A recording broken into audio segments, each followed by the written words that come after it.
About a month ago, I was listening to a person talk about how he lost his belief in God.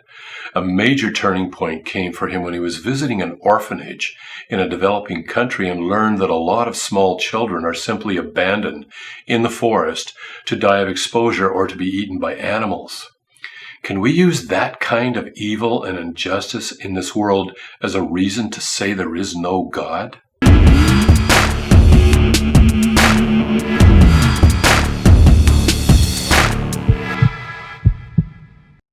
Hi, I'm Kirk, and I'm a scientist and a philosopher and a person who spends a lot of time thinking about the why questions in life. So if you're interested in discussions pertaining to God, science, and life, then please subscribe to my channel here where I'll be posting on a regular basis. You can also subscribe to my social media accounts, and the links are below. When I heard of little children being left in the forest to die, I was sick.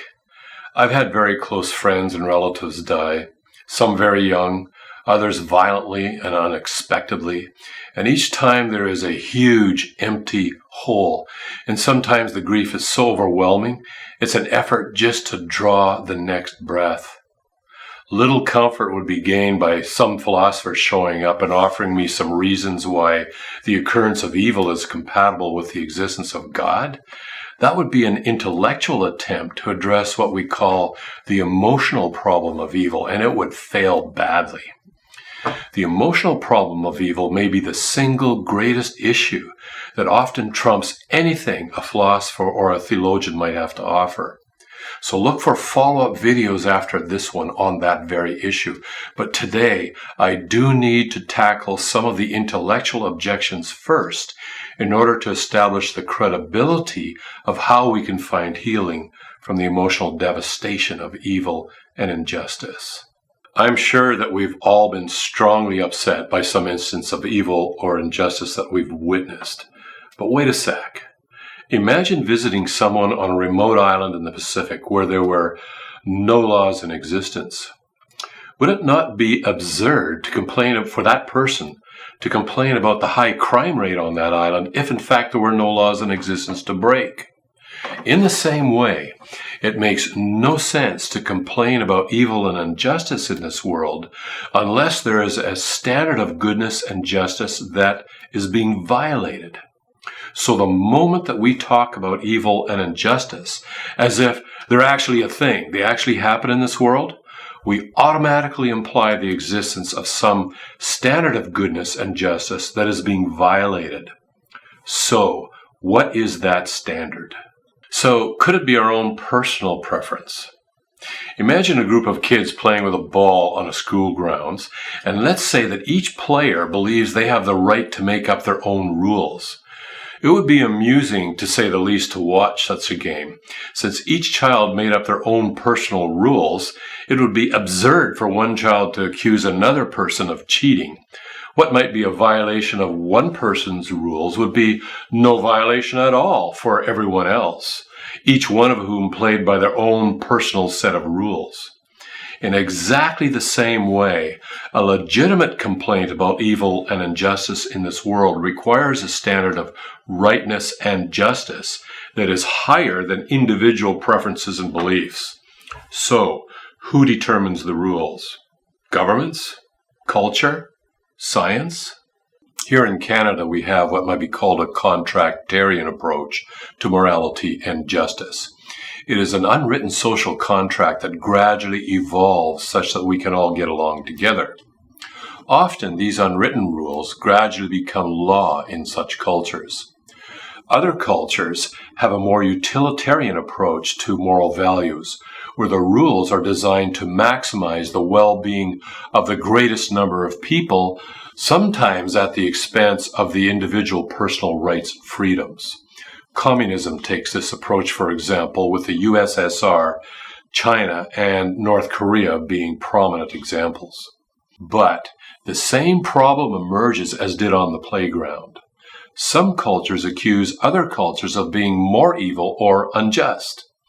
But if each culture makes up its own rules, it would be absurd for one culture to accuse another culture of injustice.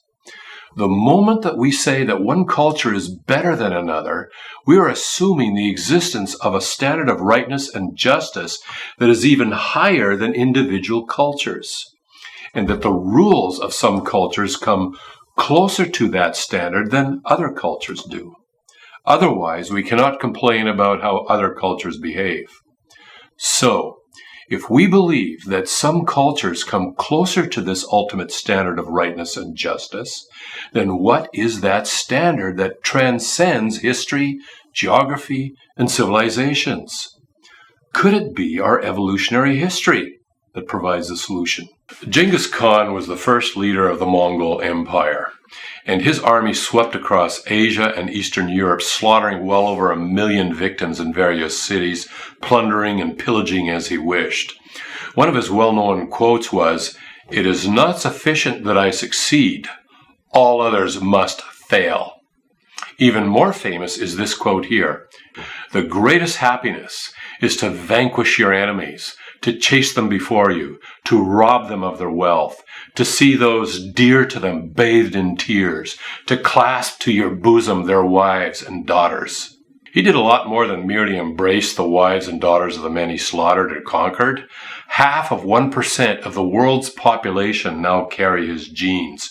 That's 800,000 times the normal reproductive success of the average person. From our perspective, he committed atrocities of evil and injustice. But from an evolutionary perspective, he was one of the most successful men who ever lived when it comes to passing on his genes. To say that morality is a result of evolution requires that morality be passed on genetically. It would, therefore, naturally unfold within every child in the same way that they grow a head, 2 arms, and 2 legs. So, do we observe this in children? There is a general consensus across cultures that we do not have to teach children how to lie, hit each other, and take each other's toys. That comes natural. Some children may sometimes choose good more often than bad, but most children require education and training to offset their natural self-centered tendencies. Otherwise, they often turn out to be brats. I seldom agree with Richard Dawkins, but I think he's right on when he wrote in his book, The Selfish Gene, the following. A predominant quality to be expected in a successful gene is ruthless selfishness. Be warned that if you wish, as I do, to build a society in which individuals cooperate generously and unselfishly towards a common good, you can expect little help from biological nature. Let us try to teach generosity and altruism because we are born selfish. If anything, Darwinian processes care nothing about justice and rightness. They favor the strong and powerful and eliminate those less able to compete. So if evolutionary theory fails to constitute a moral basis, what constitutes the standard of rightness and justice that even atheists like Richard Dawkins embrace, even though it goes against evolutionary predictions? If we're going to take injustice and evil seriously, then logic requires that there be a perfect standard of justice and rightness against which all other moral systems can be meaningfully compared. If there is no such objective moral standard, then evil and injustice are mere subjective opinions about what happens to please the fancies of various individuals in various cultures. We can rationally derive 3 aspects of this ultimate moral standard. Number 1, it must be maximally excellent. And that means it's that degree of excellence beyond which it is not logically possible to be more excellent. This would give us a standard against which we could compare all other moral theories in a meaningful way. Number 2, since these ultimate moral truths are only useful to minds that are capable of moral deliberation, then the best explanation for the origin of justice and rightness is itself a mind that is maximally excellent. Number 3, since moral truths are only useful to minds that can freely decide between at least 2 different moral options, then the best explanation for the origin of this flawless, standard of justice and rightness is that it resides in a maximally excellent mind that has free will. If you put these three things together, we end up talking about a maximally excellent God. To summarize in everyday terms, if we are going to complain about evil and injustice in this world as if it were very real and not merely subjective opinion, then there must be some standard of perfection out there that's being violated. So the question we are left with is this: what is it?